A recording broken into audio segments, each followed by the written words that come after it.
the Just Be Better podcast, where we dive deep into the stories, strategies, and insights that drive professional growth, learning, and excellence. I'm your host, Vicky, and today we have an extraordinary guest who's at the forefront of shaping our future world. Imagine a world where population shifts dictate the future of work, where megatrends like climate change and migration redefine our societies, and where gender equity isn't just a goal but a reality. These are the challenges that our guest Bradley Schurman, founder and CEO of Human Change, tackles every day. Bradley is a visionary leader in demographics, an author, and a strategist who helps organizations navigate the complex terrain of aging population, workforce transformations, and societal shifts that will define our next decades. Today, he will be sharing his journey, his insights, and actionable advice on how we can all adapt and thrive in this rapidly changing world. So, Bradley, can you start by giving us an overview of your career journey so far, and obviously what initially sparked your interest in demographics and population studies? Yeah, so I'm originally from Pittsburgh, Pennsylvania, which is in the western part of the state. For those of you who don't know it, it was an industrial manufacturing center, big on things like coal and steel and glass. But when I was born, the city was in a period of transition. The industry of that area had really started to collapse on itself. So the city was a shell of what it used to be. And so when it came time to go to university, I chose to leave. I went to Washington, D.C. I studied American University, but at that same time, my grandparents, who were still in Pittsburgh, and my grandparents were going into long-term care. And when that happens, you want to pay more attention to them. You want to get up as much as possible. So I would drive from Pittsburgh to Washington on a regular basis, and I would go through all of these rural counties. And in these rural counties, I would see that people who were roughly my grandparents' age were working. And I was fascinated by this. Like, why is that woman who's clearly in her 70s or maybe even early 80s working as a waitress in a restaurant? Why is that man who is clearly in some degree of physical decline cleaning toilets at the rest stop? And that became the touch point that really interested me in both aging of the population, but also our demographic change. And it became very clear shortly thereafter that this was a macro trend. It wasn't a micro trend just relegated to this part of the country, but something that was happening nationally and something that was happening globally. So I sunk my teeth into it, and aging and demographic change became the focus of my career. I didn't plan for this. I didn't plan for this in any way. At the time was not a sexy subject. At the time, as a late teen, people said, why would you even bother with older adults? Why would you even think about demographic change? Everything looks great. Yes, and things were changing.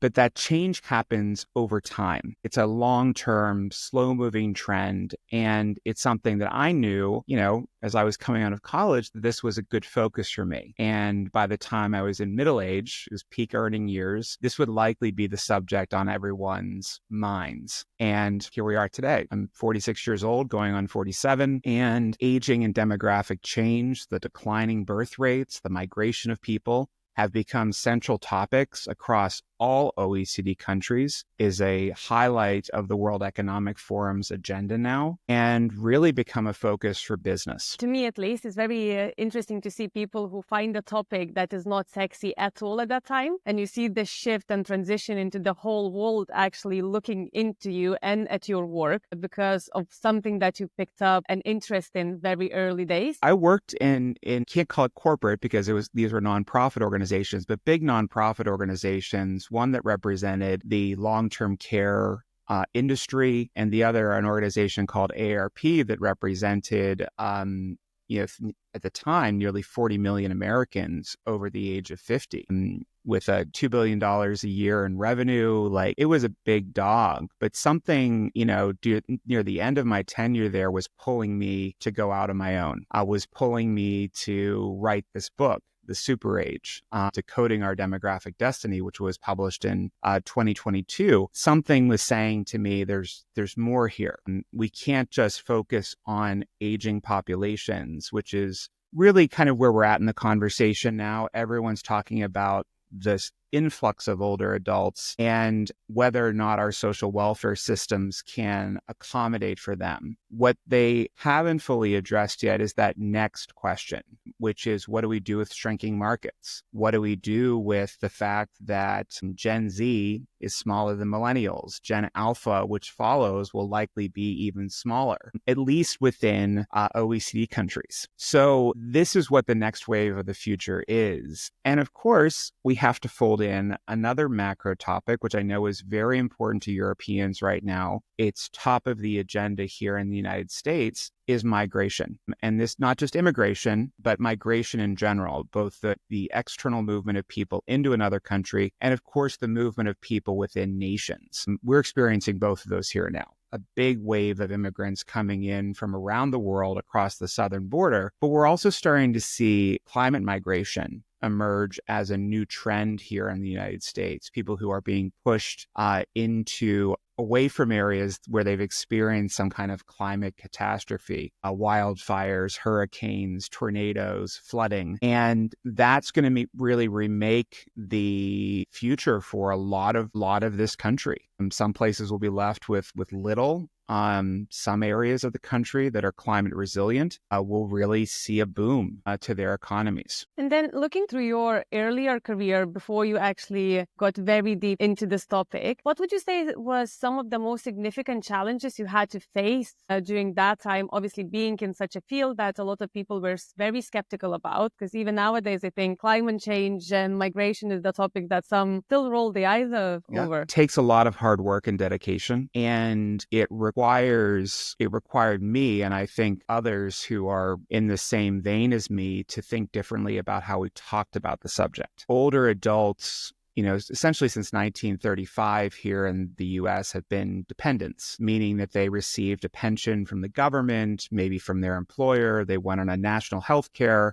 system. By 1965, they were seen as net takers rather than net contributors. So what I chose to do was turn the conversation around. It couldn't be about people just taking, it could be what they could contribute back. I moved into this lane of talking about things through an economic lens rather than just talking about, wouldn't it be nice to hire older adults? Wouldn't it be great to have older adults integrated into the community? Which is what we should be doing. It's good to have everyone working towards the same goal, living in the same space, etc. But it wasn't until the economic contributions were folded in, the economic discussion was highlighted of, here's what you get if we do nothing, and here's what you get if we do something, that people started to move. People started to take notice of the economic potential that we were just leaving on the ground. When it comes to aging population in general, I think there was a quote in the statistic in your book that by 2030, over 20% of population going to be over the age of 65. Yeah, and this shows, sorry, I was just going to say, this shows how the data can change because that book was written during COVID, mass death event. So the numbers are actually adjusted a bit downward. So it's now 2029, where there'll be 2029. Yeah, in the United States. Now, worldwide, depending on where you are in the world and even where you are in the US, it might influence what that percentage looks like. So for a country like Japan, it's 30% of people are already over the age of 65. But you can find counties here in the United States with that same demographic profile. What would you say are the most pressing challenges that aging populations pose to our societies today? Well, that's a multifaceted question. And while it may sound simple, there are a lot of components to it. If we do nothing right now, there is a pretty quick succession of negative things that will happen. First of all, when people aren't working, they tend to be less financially secure. They tend to be more reliant on government funding. This, of course, puts an additional strain on social welfare systems that are already burdened by the sheer number of people that are going into retirement and what we call the dependency ratio. It's out of whack. So there are too few people working to support those that are not working. So in order to fix that, you either have to increase engagement, worker engagement past traditional retirement age, or you have to tax young people more. It's an if-or type situation. This dependency ratio, if it gets too far out of whack, can actually negatively impact a country's credit rating, because even countries have credit ratings. And if it is negatively impacted, then it's harder for nations to borrow. Doesn't mean they can't borrow money for things like roads and bridges and schools and hospitals. It just means it's a lot more expensive to do. So without that ability to borrow money at a good rate, countries may put off infrastructure projects. So we could actually see national infrastructure deteriorate at the same time. The top note here is that without doing anything, we're just putting off the inevitable. We're just pushing it down the road or speeding it up, depending on how you look at it. These problems will come no matter what if we don't do anything. So we're at this inflection point, and we're not moving at a rate that's fast enough to take the most advantage of it. But if we speed it up a bit, engaging people in work, in careers for longer, that can really soften the blow of demographic change, the negative impacts of demographic change. If we're smart about immigration, for example, that can take a huge pressure off the social welfare systems because you're bringing more people in. But of course, the national debates right now about immigration are pretty caustic, pretty negative. Countries, at least the populists within countries, the nationalists within countries, are pushing back on this now. I think my question regarding the migration and aging population, wouldn't it cause some sort of chaos if, for example, countries like US, UK started taking more young immigrants into the economy? Wouldn't that mean that the countries that are already in more of a poverty zone would lose even more of young population and then would become almost a heaven for older populations? Yeah, well, I mean, it depends again which country. So if you're looking at African nations where, a large number of immigrants are coming from, these countries have really high birth rates now. So they have excess youth that they can, in theory, spare. And I'm using air quotes on purpose. They can afford to lose some of those people. But there's always been a concern about brain drain, the top smartest people leaving one place and going to another. Does it cause chaos within a country like the United States? Not necessarily. The data doesn't suggest that immigrants cause problems. They have lower rates of criminality on average, and they tend to have higher economic participation than the native-born population, and they're engaged in a wide variety of industries. So, an immigrant job today is everything from, working in the fields or meat packing plants, which is really, hard work, intensive work, to being heads of companies. In fact, a number of American companies now are run by immigrants, either companies they founded or companies they've been hired to run. And that illustrates that there is a lot of power to having a pro-immigration policy. That doesn't mean that it doesn't come without some trade-offs. Culture will change within a nation. The tastes of a nation will change. Here today, I just did some reporting on this. About a quarter of the American population today, that's the US population, is either immigrant or the son or daughter of an immigrant. I mean, it's kind of a wild statistic when you think about the fact that this country is so large. We're talking about like 90 million people. That's a lot. And it really has changed the fabric of the country. People can debate the finer points of whether that's a good or bad thing, but America's story has always been about immigration. If we don't have it, we don't work as a country. So, we'll see. But there is quite a debate raging now. I think for me, the question regarding chaos, I wouldn't necessarily imagine chaos to countries like the US where the people are coming, but more of a chaos in the countries that they left.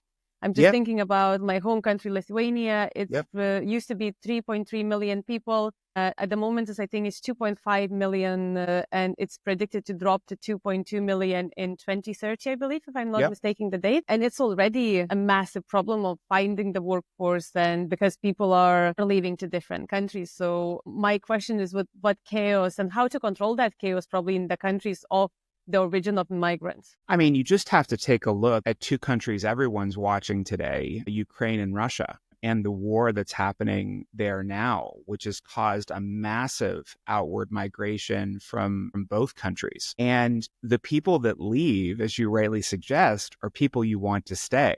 They are relatively young, relatively professional, are likely to have children or the ability to have children. And I've been taken, when you see the numbers, you kind of say, okay, I can see the numbers, and you process the number, but you don't really realize the reality of those numbers until you see them firsthand. And I've been reading since the onset of the war, how the average age of a soldier has gone up dramatically. Like the average age of a soldier, I think on the Ukrainian side is north of 45 now. Well, I'm 46. I'm not really built to fight wars. I'm sure that if, pushed in that direction, I would figure it out.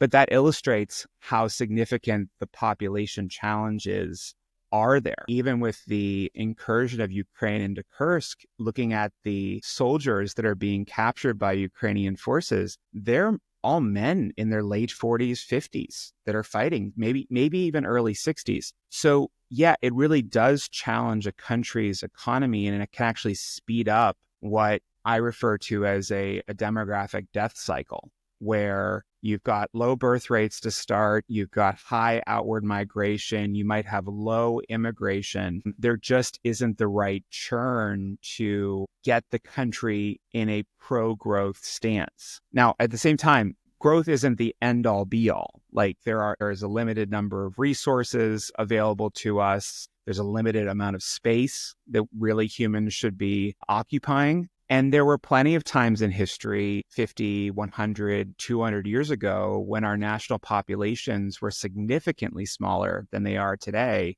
yet we produced some of the greatest music, some of the greatest thinking, some of the greatest culture that the world has ever seen. We sometimes say size doesn't matter. It does in some things, it doesn't in others. So I think this period that we're in is really disruptive right now. In terms of demographics. It's a big disruption that's happening right now. Obviously, things like climates are big and disruptive too. What I hope for the world is that we get away from this period of demographic disruption. So in the 20th century, from like 1920 until just last year, we went from 2 billion people to 8 billion people. That massive growth is not really sustainable. But the opposite is true too. We don't want to have catastrophic collapse on the other end. We don't want to go down as fast as we went up. So finding a way for us to kind of slow this degrowth is really ideal. The thing is that no country has figured this out. Birth rates continue to drop. You need to have about 2.1 children per woman to maintain a population. Women are pushing back on having kids or having multiple children. In some countries, China, Korea, Taiwan, the birth rate is below 1 baby per woman now. That's just not sustainable for slow decline. It's going to be very precipitous decline in the coming years. And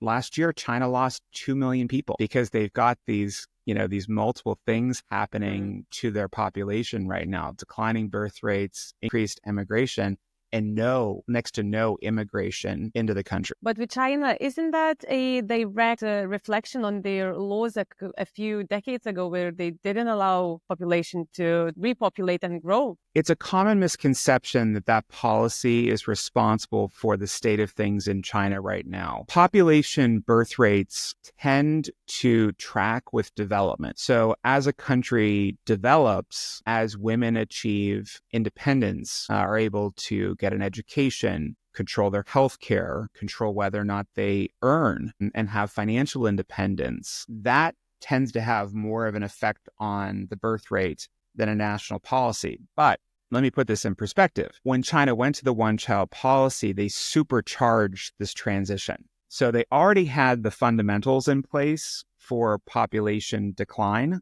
but then they told people for 2 decades or so, you can only have one child. So they removed any incentives to having more than one child. In fact, punished people for doing so. So that sped it up even faster. There's a lot of irony to the fact now that the Communist Party in China is actively pushing women to have more kids. What we know is that when birth rates decline, so far they don't go up. And heavy-handed approaches by national governments aren't typically the best way to get people there. We know that financial incentives don't really work either. They might slow the decline, but they don't stop the decline. And this has been evidenced in places like Northern Europe and France. There's been some success in Japan as well. But it's not enough. So there is thinking that I think is becoming a bit more universal, that we need to generally rethink what the familial structure is, what access people have to economic opportunity, giving folks the right conditions, or at least facilitating the right conditions so that women can have children but also have a career, that there's enough support, whether that's built into the community or in part through the state, that childcare isn't so expensive. I heard the other day, and I can't source this off the top of my head, that it costs something like nearly $250,000 to have a child here in this country, like to raise a child from start to finish. That number seemed really low to me. So it must be based on averages. I don't think it would include the education costs factored in for private education, for university education. But children are no longer net economic contributors to their households like they used to be. And I talk about my grandparents a lot. My grandfather working in the coal mines at 14. And, if he had been born just a decade or two earlier, he probably would have been in the coal mines as early as 6 or 7 or even 8 years old. So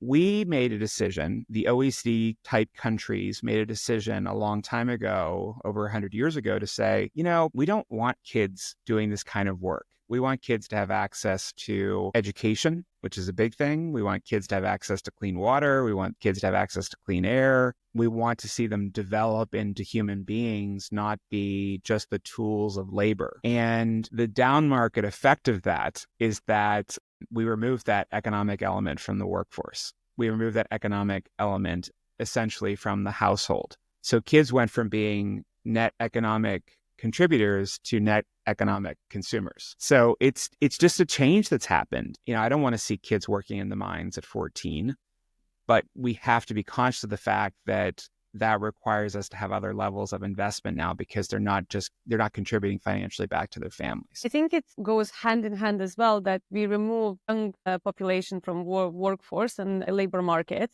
but we also at the same time, I believe I read in your book as well that pension and state pension was introduced not that long ago as well. So we're taking the older generation from the economic growth, and we're taking from both of the sides. We're leaving the middle to fight the rest. We took from both sides, and it sounded like really good policy at the time, to have universal early education for kids, to have a universal pension for older adults. Much of this was in response to industrialization and the world of the late 1800s, early 1900s, which had urbanized in a pretty fast way, and the changing nature of work and the family structure. So it was in response to this disruptive event, industrialization, the second industrial revolution, but it didn't take into account the future. And because these programs essentially are codified and they're seen as a net benefit to individuals in society, leaders are resistant to change them because the population is resistant to change them. So retirement here, Social Security, was often referred to as the third rail of politics. And the third rail meaning that electrified rail that moves trains in subway systems. You don't touch it. You do not touch it. We are at a point, though, here in the United States where if we don't touch that third rail, the system breaks down. And in just a few years, our Social Security system becomes insolvent. A few years after, Medicare, which is the healthcare program, the national healthcare program for older adults, becomes insolvent. And this doesn't mean that people won't get a paycheck from the government. It just means their paycheck will be about 25% less than it was before. If funding doesn't go to Medicare from the public, and we haven't fixed Medicare premiums, the costs older adults pay into them, will go up at the same time. So you've got an inverse relationship. Less money coming in, more money coming out. Oh, we're heading straight forward into a disaster here. European nations in particular may have, a bit of a different take on this because there is a national healthcare system in most countries, but the fundamentals still exist. Not enough people paying for the number of people that are taking or utilizing the services. But yeah, it's not a new problem. We've seen this coming. We've known this has been coming now for nearly a quarter century. It's not a surprise. Do you think that this change going to have an impact on what we call young people as such, and who is young adult? Because when you look through history, as you mentioned, your granddad started working at 14. He was counted as young adult then. Then we shifted that to being 18, being legal age. It's in a lot of countries. US, I believe it's age 20 or 21. Well, America has a sliding scale when it comes to adulthood. There isn't one moment. There are multiple moments, and they're codified into law. But historically, in nearly every culture in the world, children became adults around the age of 12 or 13. Historic, we changed that. Our forebears, 100 or so years ago, changed that. They said, no, you're not an adult until this age now. Just a few years ago, it's now, I guess it's about a decade now, President Barack Obama passed the Affordable Care Act in this country. And one of the provisions of the Affordable Care Act is that children, young people, young adults could stay on their parents' health insurance until the age of 26. Intentionally, that stretched out childhood, late adolescence, early adulthood, by another, 8 years. And what's interesting is that sometimes things in the private sector drive change in the public sector. Oftentimes public sector changes impact the culture of the private sector. And just last week, somebody said, have you seen these new ads for Virgin Cruises? And if you don't know Virgin Cruises, it's obviously Richard Branson attached. They build themselves as kind of a very sexy cruise line. And one of the things that makes them so sexy is they don't allow children on board. It's a child-free cruise. They just started advertising that you can bring your kids for free. They define kids 18 to 26. Wow. Right.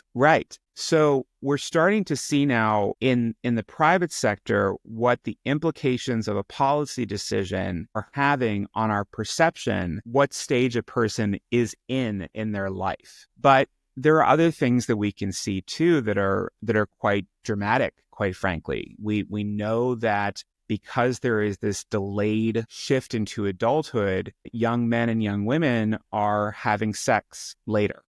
There are fewer teen pregnancies. We're at an all-time low for teen pregnancies in this country. Obviously, people are putting off marriage as a result or delaying marriage as a result. People are delaying other things because of economic factors like buying a home, buying their first car. All of these things that, at least for me, you started doing when you were a teenager, are now being pushed into those late teen years, those early 20-year-old years. And that happened really quickly. I was in college 24 years ago, and the norms around what I was expected to do post-graduation versus what the norms are now, I think are pretty vastly different. I think it's not only if you look through the time, but in different countries as well. So I was born in Lithuania, and I spent all of my adult life in the UK. And even the perception on the young person between two countries that are not that far off are very different. Because in Lithuania, you were meant to follow a very straight path of going from schools to university, then getting married by the age of 22, 23, having a first kid within a year, then buying a house, having a second kid. So by the age of 30, you should have all of your life almost set in stone. Where in the UK, I remember when I arrived, no one even started talking about getting married at 20. So even within continents that are quite small, especially when you compare to the US and how big it is a massive difference on how the society looks at young people. And I heard that in Lithuania, the young person now is up to 30. Now you are eligible to certain discounts on like buying your first house as a young person if you're up to 30 years old. And they were planning on increasing the young person label up to 35 last year. But I believe that bill wasn't passed. Yeah. And some of this is, kind of a down market thing that happened because of policy change. Some of this is just kind of maybe a natural evolution of how we define people by their stage in life and put them in different categories. A lot of it's economics too. The economics have really fundamentally changed. Without access to certain things like housing, which used to be quite affordable, it's a barrier to things like family creation. Without having, healthy salaries, it's a barrier to family creation. There is I would call it a small movement here, but still a movement nonetheless, where groups of women or groups of men are banding together to buy homes together before marriage because they want to get access to the housing market. And the only way they can do that is by cohabitating with others. And they're doing this before they actually settle down, if they settle down at all. So there's a lot of change swirling around right now. I think most people feel like a little anxiety because of it. It doesn't feel as settled. And, you're absolutely right when you say there used to be a predetermined path. There was. It was a very linear path that you were married by a certain age, you were employed by a certain age, you had kids by a certain age, you had grandkids by a certain age. That just doesn't exist anymore. It just doesn't exist anymore. You can go to a playground and meet a woman in her 50s who's a first-time mom, and you can also meet a woman who's a grandmother. And they're the same age. They're the same age on the same playground, but their life paths are completely different.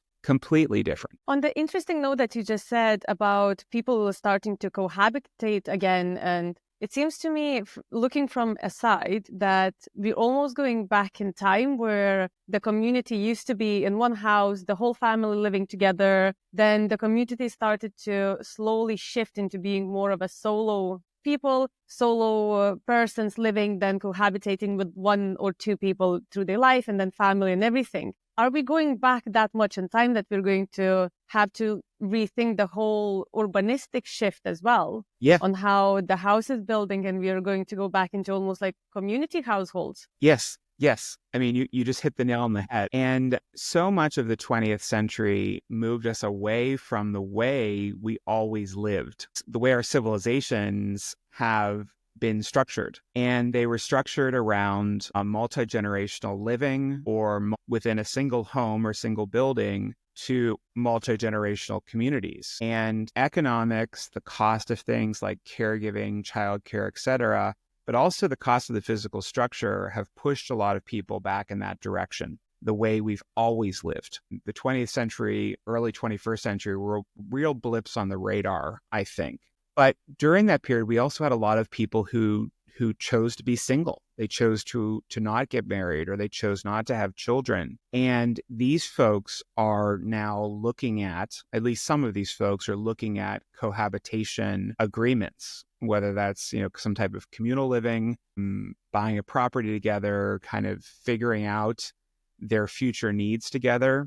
There's a movement in this country that's been around for, I think, at least 30 years now, called the Village to Village movement. And it's essentially like a cooperative agreement within towns where people can access the services they need at a discounted price. So it allows people who may not have family living near them to get access to things like transportation, somebody to clean the house, somebody to do the laundry, someone to cook meals. And these vary from place to place across the country. And of course, by income, because people who have more money are going to have more access to services. But it is a really interesting trend that's happening just over here. But yes, I think you've hit the nail straight on the head. We're moving back in many ways to the old world. That doesn't mean that we're reversing progress. I want people to hear that. It doesn't mean that we're reversing progress. It means that some things we tried, they didn't necessarily work. So we're going to go back to the way some things work. There are threats to this, though, that the people should be aware of. These structures of multi-generational housing that used to exist had very defined roles for the people living within them. Men did the work, women tended the house. That won't necessarily comport with our modern world, where men and women are closer to equity, closer to equality than they ever have been before. So it may force people that are living within a multi-generational home they might have to be conscious about not leaning into those gendered roles, or splitting up responsibilities more evenly. it will require a bit more, I think, conscious thinking about how the family works, both as a social unit, but also an economic unit. There are also challenges for folks that are part of the LGBTQ community because historically, these homes have been more conservative. And so it may not be as easy for these individuals to live their true, authentic life in a multi-generational household. So there's a threat there potentially as well. But on the whole, when you add up the economic benefits, the social benefits, the strengthening, I think, generally of the family unit, there's a net positive. And this is coming from somebody who is an advocate for gender equality and also a member of the LGBTQ community. So I'm always looking at the risk assessment, even within something like this. I think there's risk in all of the models that we've seen and seeing at the moment, because I think, was it last year or the year before that it was reported the loneliness was one of the main causes for severe illnesses and death among older generations. So communal homes could actually be a solution to that, as having people living and cohabitating together, as well as it's the old saying used to say it takes a village to raise a child. With the decline in childbirth and more women being in labor and actually working in workforce, that might be an interesting solution to a lot of, obviously it's not going to be the best solution, but it's still a nice way to look at it. Yeah, there's no perfect solution to society. If there was, we would have done it by now. We would have stuck to it, but there's no perfect solution. Is a society better when we're all contributing to it? Yes. Is a society better when there are fewer people who are lonely or isolated? Absolutely. And yes, we are in the middle of a loneliness epidemic, and it doesn't just affect older adults. It affects people of all ages, younger people in particular. And if we are really serious about social cohesion, we have to attack it head on. But what does that look like? I agree with you. I think that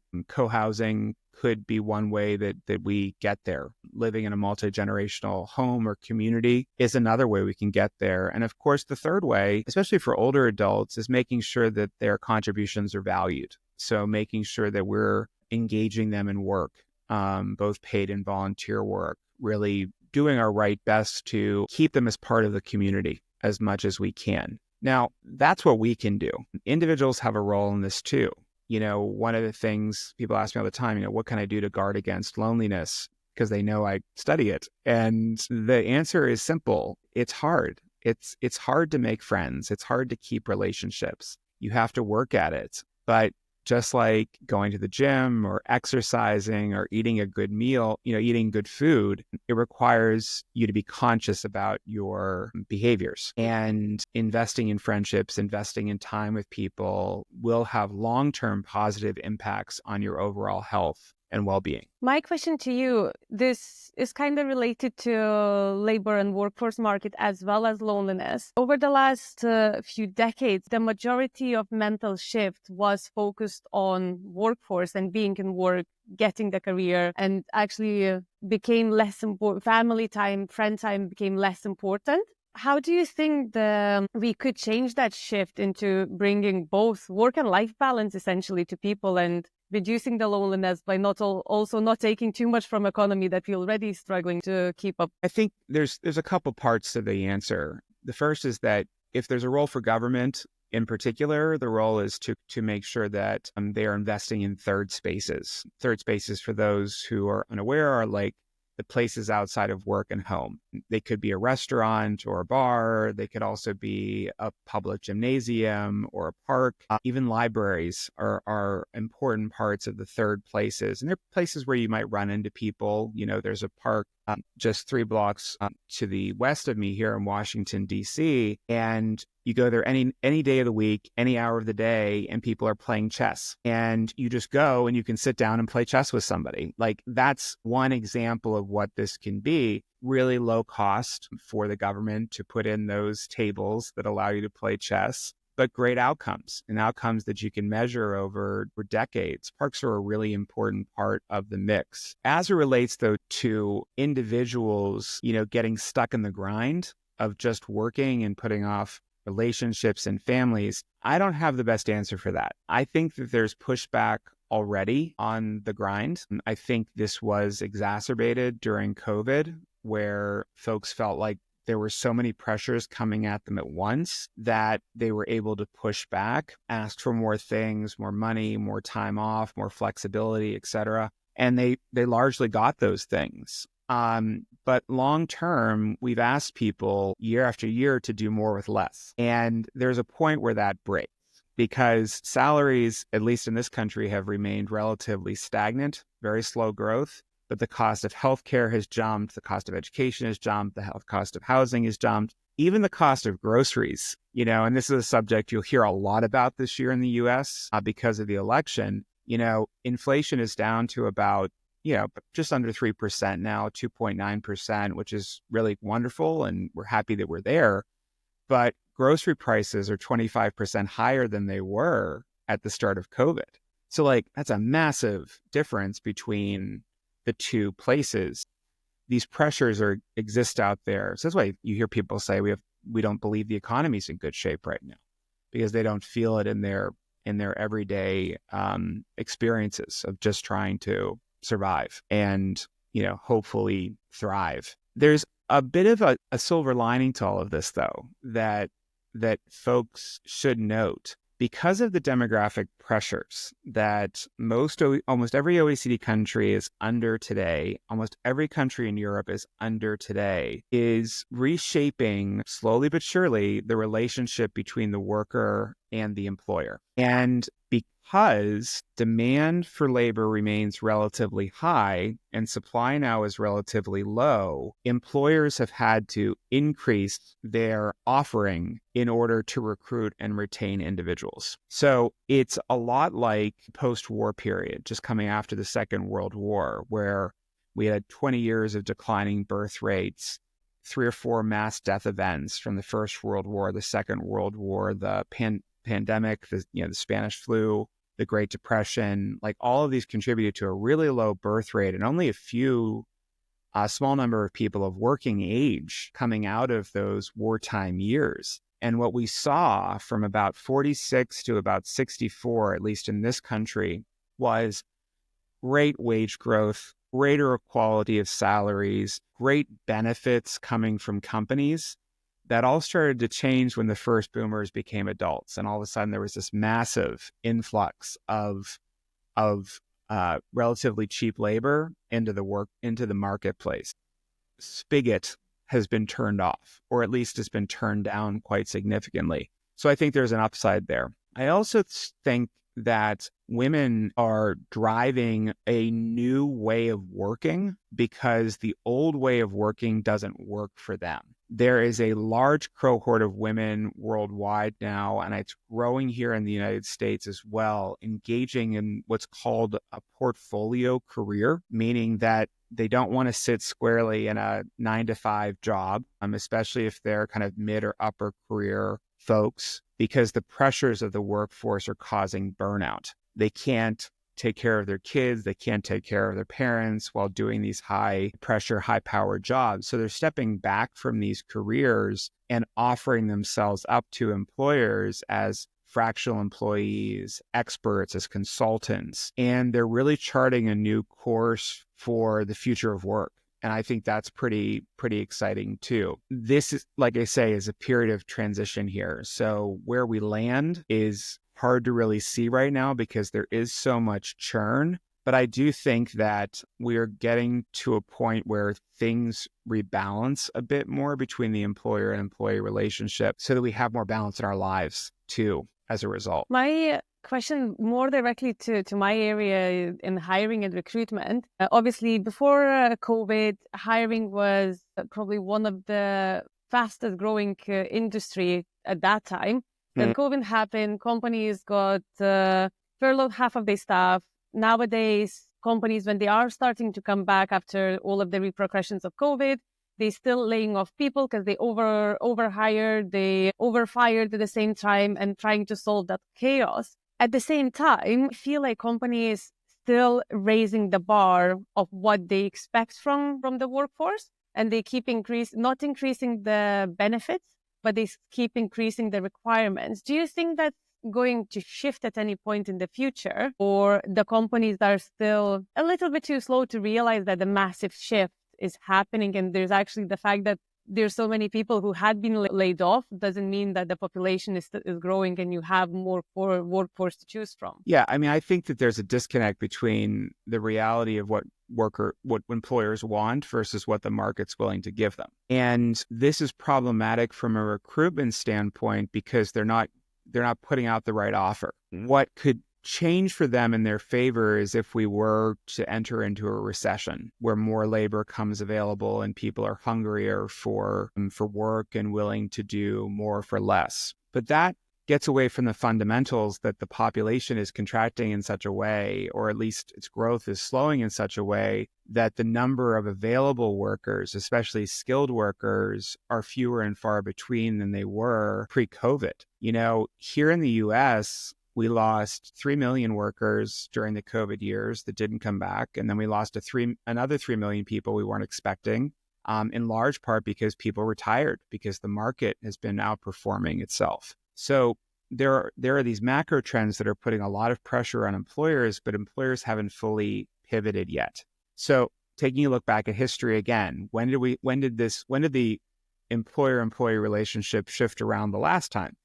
Well, it was the Gilded Age, where things started to change. And we're starting to see some of the fundamentals really ramp up now, just like that period from the Gilded Age to the mid-century, where income inequality is rash right now. It's everywhere. And the wealth that the richest people own comparative to the lowest wage workers is just some of the highest it's ever been. People are pushing back. So this is a part of a larger renegotiation between the employee and the employer that I do think will ramp up in the coming years. And here's why I believe that. There is a demographic reality. That is the first thing. It's a numbers game. It's a numbers game. It's a numbers game. It's a numbers game.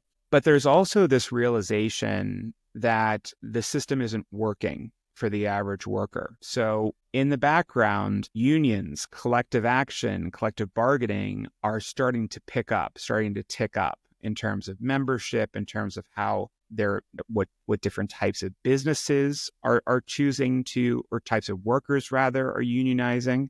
We think of unions as being, at least here, as kind of being limited to teachers and people who work in industry. I know of at least half a dozen museums that have unionized in the past year. And those are just things that have come across my plate. Nonprofits are unionizing as well. So there is a movement that started that will push employers even further into this renegotiation of what the contract is between them and their employees. I think long-term, employers really need to shift out of this recruitment nonsense. Of course, you need to recruit new people in. Of course, you need to have a pipeline of new talent. But I believe that for the foreseeable future, because this demographic situation doesn't change overnight, employers really need to shift to a retention model. And it's just a question of when they'll do that. So we've seen leading companies that have significant demographic pressures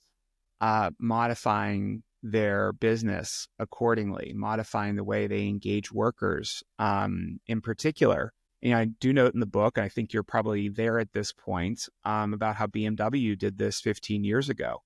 They realized they had this demographic pressure. They realized they needed to extend the working years of the average employee. So they went to their employees and said, what can we do to make your working life better here? And these were people that were already pretty well compensated, had pretty good work-life balance. So the modifications that they needed to do were different than just give me more money, give me more benefits, give me more time off. They were things like making sure people had stretching stations, making sure people had magnifying glasses, making sure people had the right footwear. But these investments really paid off and improved that relationship between the employer and the employee, which of course resulted in improved quality of product and improved profitability for the organization. So this is not a zero-sum game where, I have to give up some of my wealth so you can have more wealth. This can be a thing where people rise together, but it's not going to feel that way for the people at the top. It's not going to feel that way for shareholders at the onset. And so there will be a tug of war.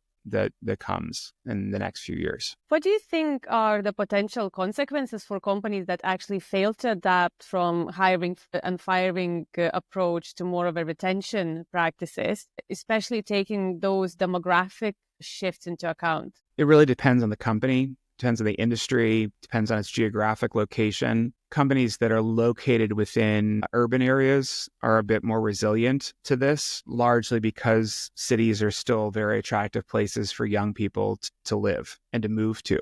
If you live in, a smaller city or a rural area, or your business is located in a smaller city or a rural area, your demographic pressures are going to be far more severe. For those businesses that are in areas like healthcare, this is super pronounced because in smaller cities and rural areas, doctors and nurses are already well above the average age of nurses and doctors in big cities. So they might be retiring earlier, want to retire earlier. Obviously, there are issues around certain industries too, manufacturing in particular, where there may not be a good enough pipeline of workers, young workers coming in. So what does this mean? It's really simple. If there aren't enough bodies to make the stuff or do the work, the business will close. And people always say to me, well, Brad, some of these businesses can automate. Some of these businesses can bring in machines to do the job of the workers. And I agree with that sentiment. There are some jobs that can be done by machines. We've been industrializing our workforce for over 250 years now. It doesn't mean that the work can't be supplemented or replaced by a machine or by a computer. But here's the big problem with that, is that those machines, those computers, they don't pay taxes, they don't buy goods and services, they don't have any emotional intelligence, they can't think creatively yet. I'm not saying it won't happen at some point, but they can't think creatively yet. They can't bring in the insight of experience. They can only do the job of repetition. And to some degree, crunching what an individual, a human being, can actually tell them to do. So it might seem like a panacea to bring in tech, but it is not. It's not going to solve all the challenges. And I think with bringing tech, the more problems you solve, the more different problems going to appear. Yeah. And then you're still going to need the human interaction with the tech as well. Yeah. So like take some of the fast casual food chains in the country, Chipotle, which I think is in Europe, kind of a Tex-Mex fast casual. They're moving towards putting more robots into the food production side of things. McDonald's for years has moved people away from a in-person cashier to a screen where you order your meal. These little modifications here and there, probably not such a big deal, but you also have to think to yourself as an employer, okay, I might not need to hire someone who's a low wage, low education person, or maybe a very young worker, a teen, or a retiree to work in these jobs. But now I have to have an engineer to fix these machines when they break. So they may not be paying, that minimum wage for, let's say a dozen or 2 dozen workers, but they will have to pay a relatively high wage for somebody who can fix the problems when the machine breaks. And there is a great story. I think it was Whirlpool. It was a major manufacturer like LG for home appliances, in particular washers and dryers. They, in the 90s, moved a lot of their operations over to China because it was cheap and they thought that was going to be the future of manufacturing. It wasn't for them. They moved a lot of their operations back home, back into the Midwest. But when they reopened this plant that employed thousands of people, they only needed like 100 or so because the plant could be mostly automated. But they weren't hiring factory workers. They weren't hiring those folks just to put the machines together. They were hiring really high-tech, highly educated people who could troubleshoot the machines if they ever stopped working. So the nature of work will probably evolve at the same time. And it's always really important to remember that during every big leap with tech, and now we've got tech and population happening at the same time, we're going to see some jobs go away altogether. They're just going to disappear. And this is a common thread through the industrial revolutions. And we're in the fourth one now, that every time we've had a leap forward, we've lost sometimes entire segments of the working population. But we've also created new jobs as a result, new careers. It's just a question of when we'll get there. I do think, though, just to add this short point, is that governments really need to think about their revenue models differently. And their revenue models are based on both work and consumption for the most part. And if we have fewer people, yet we're still have the same outputs from these factories that are owned by a handful of people or shareholders, how are governments effectively capturing the revenue loss because these companies have streamlined their operations in such a way? Like we've got to figure, there's a middle ground here we've got to figure out if we expect that our local and national governments will remain solvent. I think it's a very interesting point that you noted as well about factory, for example, not needing lower skilled workers, but requiring higher skilled workers, which I think could be an interesting solution to ageism in the workforce at the moment, because I've been in recruitment for a decade, and I know that no matter how much companies say that, oh, we hire everyone with the relevant experience, the phrases like overqualified, oh, going to retire soon are still very prevalent in the workforce. And when companies actually start realizing that, oh, we need someone with that 25, 40 years experience to run this plan, which is going to be more expensive, I think that could help with ageism biases in the hiring processes as well. What are your thoughts on that? Yeah, I mean, I agree with you. I think it's a question of finding the right match between what the employer wants and what the employee is willing to give, and vice versa. I also think depending upon the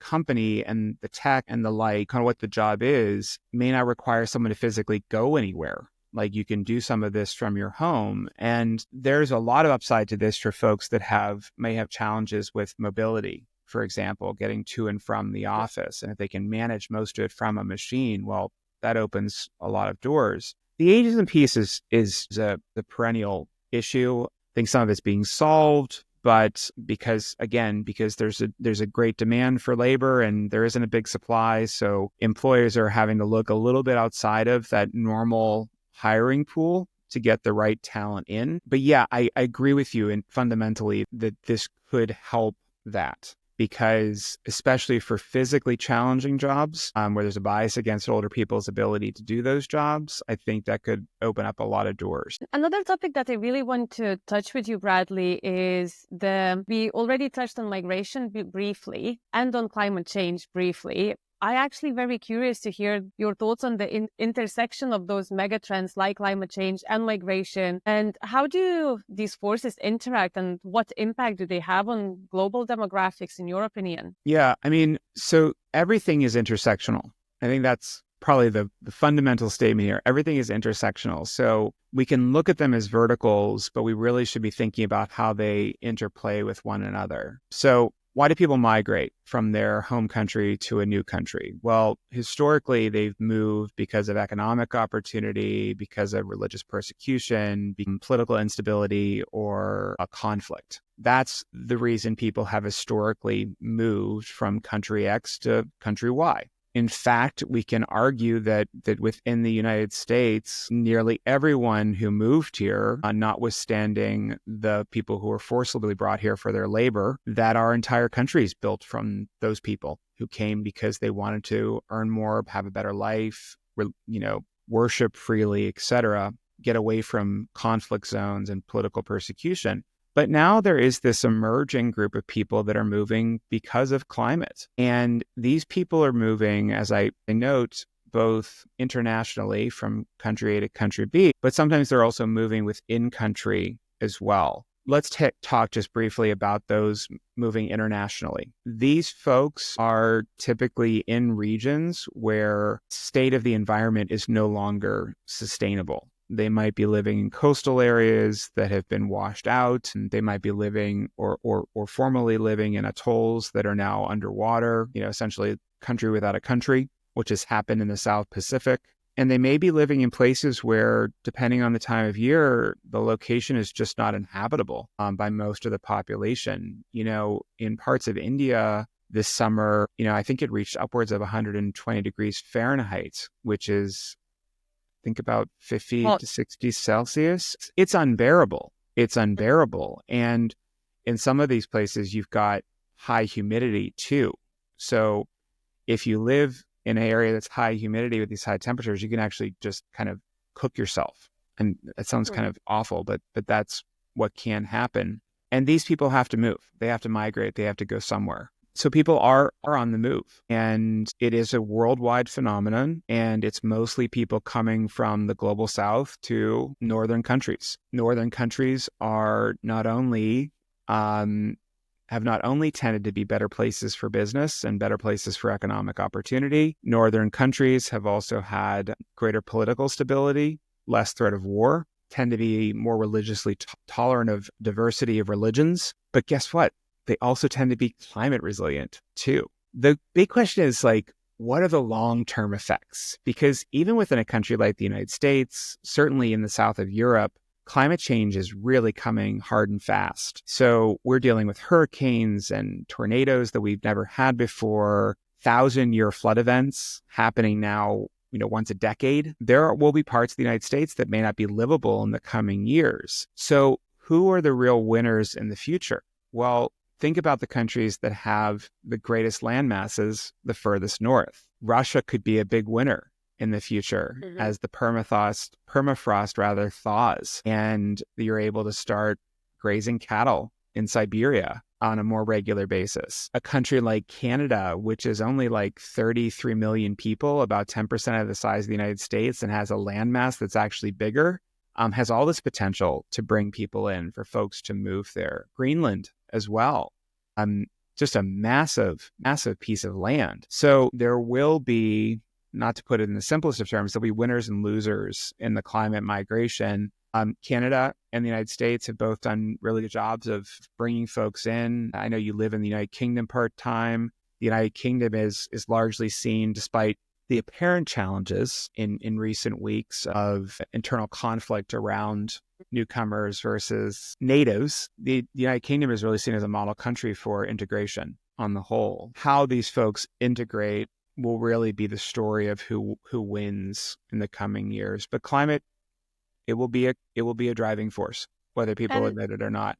And within your business too, I spoke to the Association of Executive Search and Coaches just a few weeks ago. I said, one of the things that maybe hasn't crossed your mind yet is, you've got big businesses all across the country, right? And you're trying to get executives placed in those jobs. Right now, your typical compensation and benefits package, your total rewards package, you're thinking about things like cash, you're thinking about time off, you're thinking about retirement or stock options. You've got all these things that you're thinking about. Well, have you started thinking about in a place like Florida, where the insurance rates for properties are going up 30-40% a year in that that state? You may have in the coming years people say, what you're offering me for relocation isn't good enough for me to move. So smart people may think if you start putting this climate threat or risk into their valuation on what their total benefits package should look like. Like maybe there's a rider for CEOs that says you will adjust my salary accordingly for the insurance increases on my home. It sounds crazy today, but why not? It's a variable cost that an individual may want to insulate themselves from. I think even when you look from the benefits pack, about 20 years ago, free parking space was one of the biggest benefits. So It wouldn't really surprise me if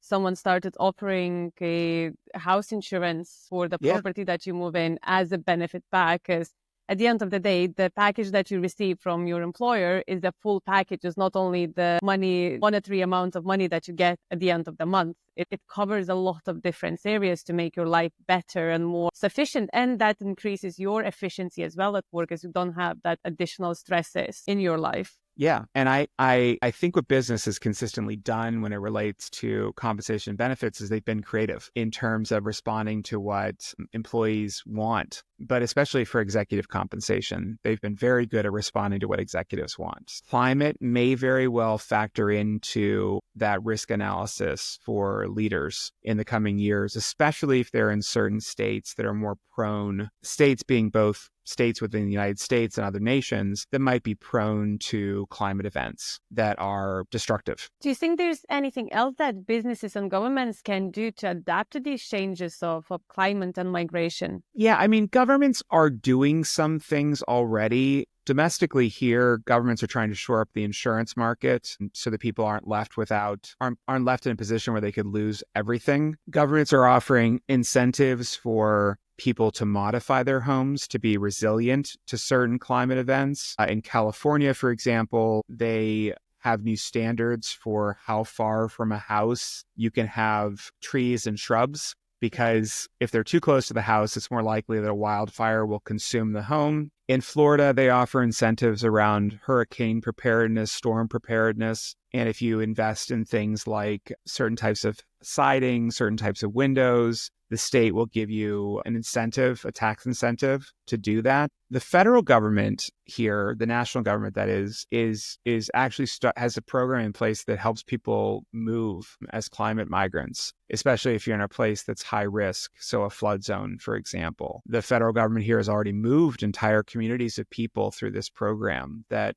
there's like an island off the Gulf Coast that's just was sinking. I think it was Louis St. Charles, and the entire population of people there were moved under this government program. They were paid to move as part of this government program. I think the cities that are obviously best positioned for this, if you take a look at our climate map here in the United States, are states that sit around the Great Lakes region, typically Midwestern, but extending from, New York, Western New York State, all the way to Minnesota. Those states have greater climate resilience because they have access to shocking amount of fresh water. They're in a cooler climate pocket and less prone to wildfires. So there's also a lot of infrastructure up there too, because at least here in the US, our industrial era was really driven by cities that hug those bodies of water, those Great Lakes. So Milwaukee, Chicago, Detroit, Pittsburgh, Cleveland, Buffalo, all these cities have infrastructure in place already.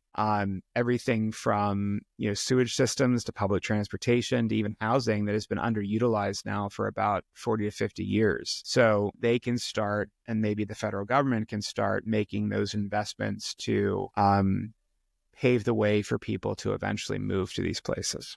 I think it also could be quite an interesting thought for the government when you have areas of risk for change, whatever that is, fires, hurricanes. And then if you're helping them to migrate to different countries or cities, or most likely they're going to probably move them within the country, you can shift the migration to more of a positive migration and move people to underpopulated areas with lack of workforce to not only on one side save their life from climate disasters, but also increase economy and overall move. Yeah, well, and there are programs here, at least, I believe there are some in Europe as well, where immigrants, especially those coming from as refugees, like on the official refugee program, are directed towards certain communities that might have labor shortages. That's not entirely uncommon. I think the same is true, at least for Germany, where they've done that, is they've moved migrants into areas that might be demographically strained. So yeah, it's doable because it's being done. I can't speak to the efficacy of it, but it's been a pretty long-standing tradition that, at least, long-standing being, at least the past 50 or 60 years, that it's been a policy to move people into some areas that might need a little jolt to their population. I kind of feel sorry for the students that are growing up now, because the history books that they will have to study about 30, 60 years from now are going to be a next level of complexion and difficulty, especially when it comes to politics and climate change and migration.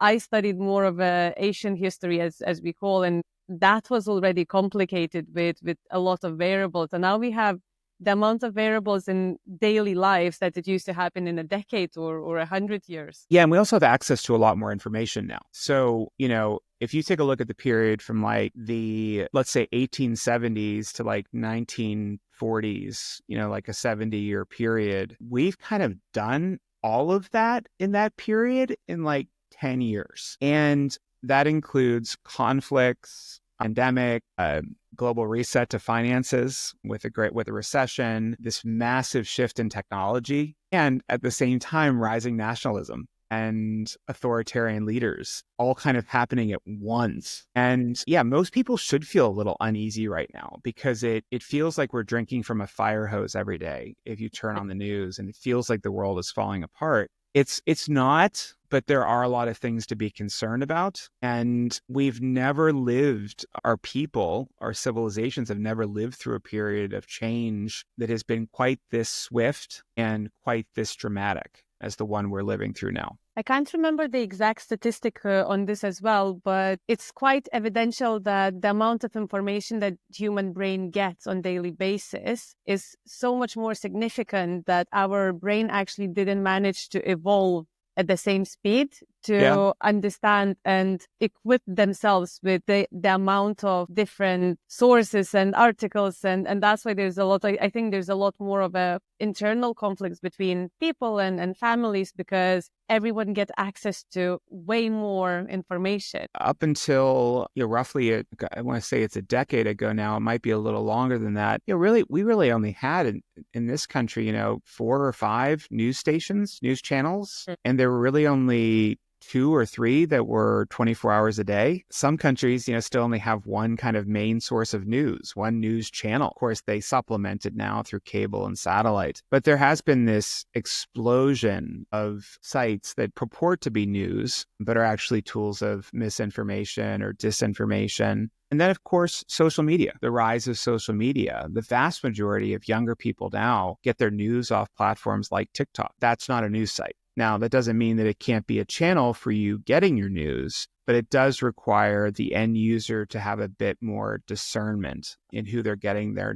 news from. And think it doesn't matter where you are in the world, we're challenged by this right now. The fact that having a singular or a handful of authoritative voices that tell us what's happening in the world just doesn't exist anymore. When I was a kid, there were 3 men that told us how the world was every night. 3 men on 3 channels, and they talked for 30 minutes, and that's the news. Of course, we were supplemented by national papers of record, the New York Times, the Washington Post. Every city had at least one local paper. We had local television, local radio, but 3 men told me what the world was.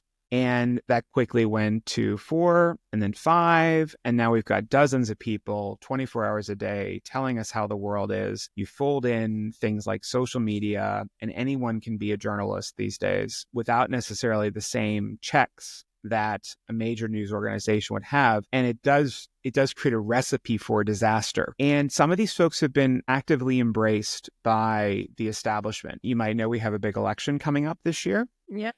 Donald Trump has been really active in engaging emerging platforms. It's one of his strong suits. It's absolutely fascinating how he does it. And they're platforms where he may already have a sympathetic or engaged audience. But just last week, he was on Twitter, or X, now formerly Twitter. At least 1 million people watched it. A few days earlier, he was on with a streamer on a platform called Twitch and had something like 500,000 people at its peak. That's pretty interesting. This week is the Democratic National Convention in Chicago, where Kamala Harris will accept the nomination to be the party's candidate. And social media influencers there are now being treated like regular press. They have their own box. They have their own access points. That didn't happen 4 years ago.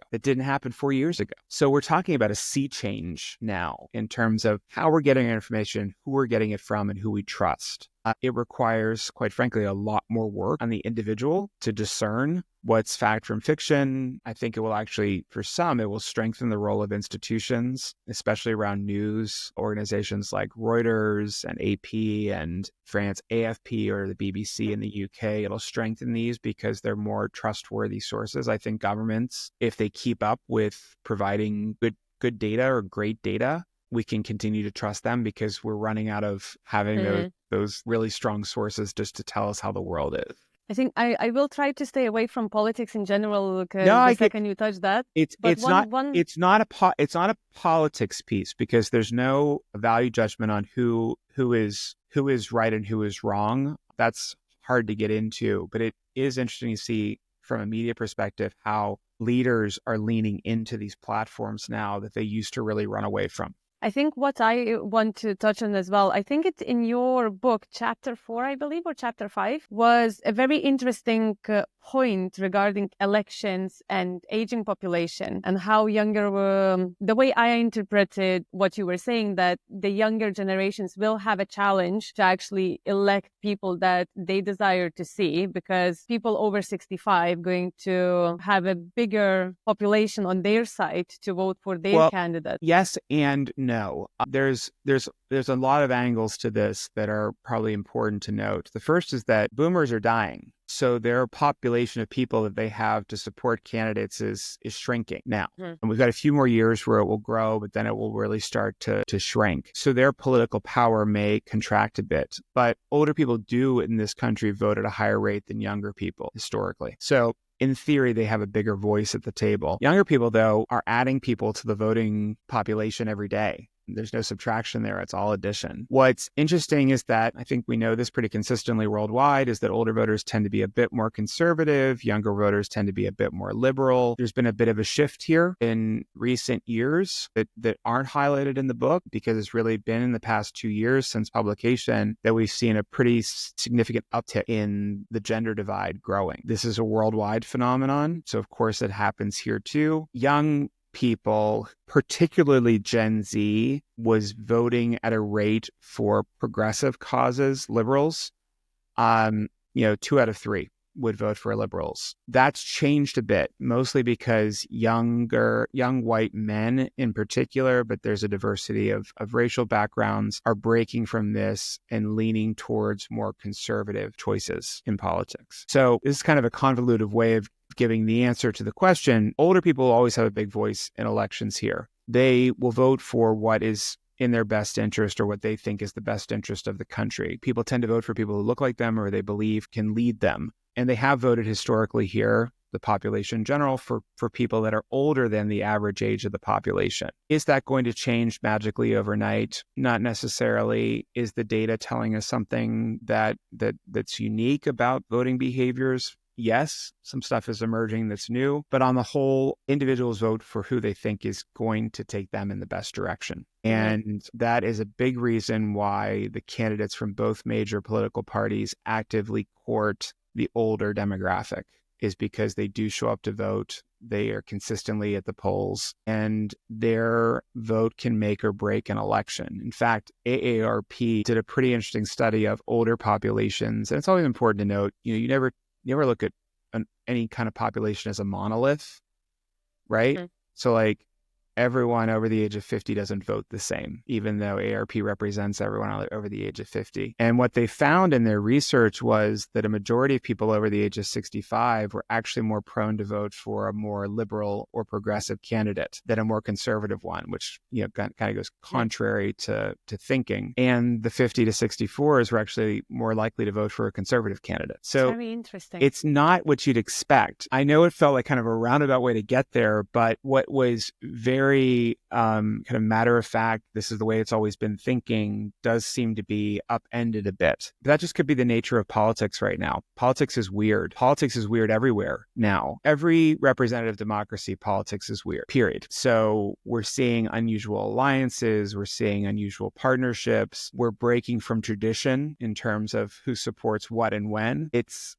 weird right now. So that's one of the things I definitely agree on. It's just not a clear and concise answer of where things are going. I mean, and we have a saying here, politics makes strange bedfellows. And this year is like that. We've seen Black men in particular who have consistently voted for liberals, for the Democratic Party, start migrating to conservatives and the Republican Party. Like, no one can explain why. We don't have enough data to explain why that's happening, but it is happening. Same with young people. They tend to vote more liberal. They tend to vote at lower rates than the rest of the population, but now they're voting at higher rates than previous generations of the same age. And a significant cohort of them has moved in the direction of conservatives. Young people aren't conservative typically. They tend to be idealistic and have all these grand ideas for the future. And that's not exactly the way it's working right now. I feel a little bit sorry for analysts nowadays if they're trying to find trends and trying to explain those trends, which is quite an interesting area to be in. Yeah, well, and politics doesn't allow you to think long term. It doesn't allow you to think really long term about the future. You really have to be in the moment. The polling organizations that we have here, and there are many of them, are now tracking long-term polling as a way to give kind of a more longitudinal idea of what's actually happening. But even that is problematic because, at least within our own election cycle here, a fundamental of the race was changed, meaning the top candidate on the Democratic ticket. And there's been this rush of support. And again, it kind of throws off the fundamentals. So you don't know if the polling is actually representative, or because you have to weight these things, or if this is just a blip. I like politics, but it makes my brain want to explode right now because it's so complex and there's so many variables, more than there have been historically. And talking about trends and your book, The Super Age, probably everyone already noticed that I'm a big fan of the book, because I probably quoted half of the things from there that I read. But the book, The Super Age, explores how demographic shifts drive social and economic change. Can you highlight some of the most surprising trends you uncovered when doing the research for your book? It wasn't about uncovering trends for me. It was about expressing to the world what was happening that they should pay attention to. Demographics, much like climate, it's a slow-moving trend. It takes time for these changes to happen. A child born today, for example, won't really be a fully formed adult until they're in their mid-20s. So we have about 20, 25 years to think about how they'll show up in the workplace. So like I know today, based on births, what our labor force looks like in 20, 25 years without major changes to our immigration. But I can also see, if we have high immigration or low immigration, what our workforce can look like. Because of that, it forces people, or maybe just encourages people to put off decision-making, put off thinking around the issues. And what I really wanted to share with people was, this change that we knew was coming 25 years ago, it's here for a lot of people. It might still be a slow-moving trend, but it hits us like a ton of brick in 5 years if we do nothing. If we do nothing, it hits us, and it hits us hard. And the thing we know about birth rates in particular is that they haven't turned around, despite organizations, governments in particular, really trying to turn them around. We also know that longevity and the fact that so many people have lived for so long now, we've more than doubled life expectancy in just 150 years. That can all go away because the things that create life expectancy are the things that we take for granted. Things like having a functioning sewer system, having our garbage picked up once or twice a week, having clean water in the home, having fresh air to breathe. All of those things could go away if we remove an element from our systems, which is that revenue that governments take and then reinvest within society. If that infrastructure starts to crumble, if we don't have access to clean water, if we don't have access to clean air, we could shorten our lifespans significantly. We're not putting money into research for improving infant and youth health outcomes. That could all go away. And is it possible to go into full reverse, go back into a world where the average life expectancy is 35, where the average survival rate for a kid is, 50%? Yeah, this is all very, very possible. And that's what I wanted people to see, is that progress is not always linear. It doesn't always go forward. There might be some setbacks time to time. But if we don't make the right investments today and really tap into this change, we could be in a world of hurt in the coming years. And I don't want to live in a world like that.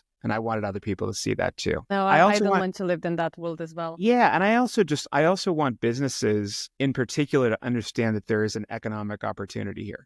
It's clear, it's present. There's a labor market, there's a consumer market that they are not tapping into effectively. And since the book's publication, we have seen some significant moves of organizations making those right investments to ensure that they are getting a diverse age workforce, that they are designing and then selling product to a diversity of clients. I see it every time I open a magazine now. a new ad campaign featuring X, Y, or Z celebrity that is over the age of 60, over the age of 70, over the age of 80. Saint Laurent did a campaign earlier this year where they had Michael Stipe as one of the models, and also Diana Ross, who's in her 80s. So this is what's coming, is we're going to see more of this. It's going to be a lot more normalized. And when people who are of an older age see that, they're going to want to do more. They're going to want to get back to work. They're going to want to engage even more with their communities. You partly answered my next question, but what role do businesses and governments play in adapting to this super age? Are there specific strategies that you advocate for? Yeah, I mean, within the hiring module in particular, remove any age-based discrimination from that. So remove any dates from applications. Don't ask people when they went to college. If you've got a job that requires a university degree. I spoke with a woman yesterday about portfolio careers. She's a retirement coach, and I thought she had a really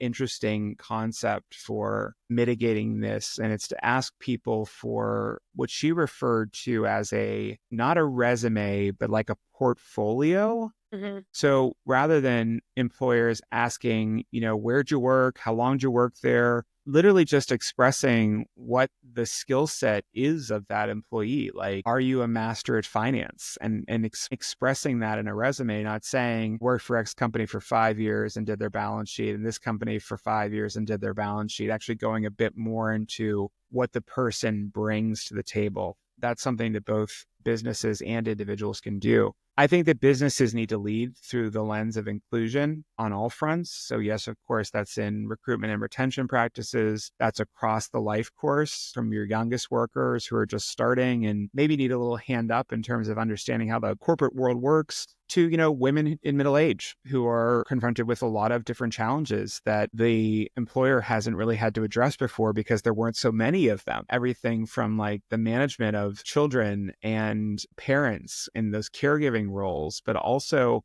going through the very natural transition of menopause. And then for older workers, maybe these folks don't want to work 9 to 5 anymore. Maybe they don't want to do a 40, 50, 60-hour work week. Maybe they want to offer their skills and experience in a different way, opening up pathways to that. And then for businesses, in terms of the design, that can lean into the design of their benefits package, their total compensation package. It can lean into the way they design their workspace, making sure that ergonomics are central, lighting is central, the use of natural elements is central, making sure that everyone is fully digitally literate. So you understand what the platforms are, you understand where people are communicating on them, and you're incentivized to some degree for using them, not penalized for not. We have to encourage managers to build these teams that are age diverse as well. So rewarding them in some way for pulling together multi-generational teams, because multi-generational teams, just like multicultural teams, they always outproduce if they're managed well, if they're managed effectively. And then we have to be open to building products and services that are built through the inclusive lens. Old people don't want products for old people unless they absolutely need them. They want products like the iPhone.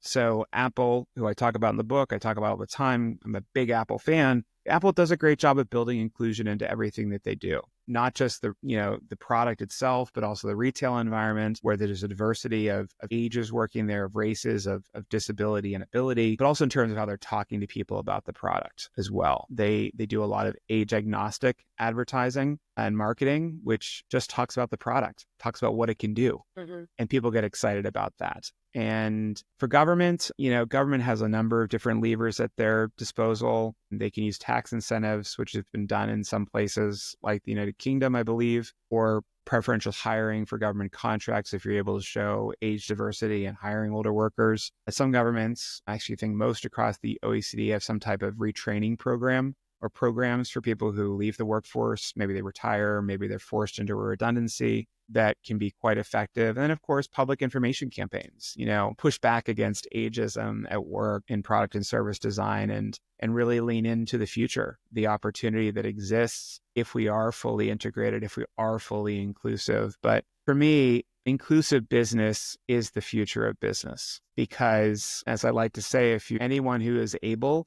should be welcome at the table, meaning that we need to get the most productive opportunity out of everyone who can, as workers, as contributors, as consumers, because if we don't, the risk for the negative is far too high. far, far, far too high. And of course, and this is just the added benefit, by building an inclusive society, building an inclusive workforce, there are all of these down market opportunities. We increase people's individual health, mental, physical, and cognitive health. We improve their financial well-being. And because there's greater integration, we have greater social cohesion. So it's a win-win-win-win-win if we do it. And if not, the future doesn't look so bright. But if we do it this way, if we really open ourselves up to the possibility, a lot of opportunities in front of us. What legacy do you hope to leave personally through your work, obviously, at Human Change and with your book, The Super Age? I want people to understand that they shouldn't be afraid of change. Change is the most natural part of the human condition outside of birth and death. We have to confront change every single day of our lives, every single moment that we're breathing. But it's how we respond to that change that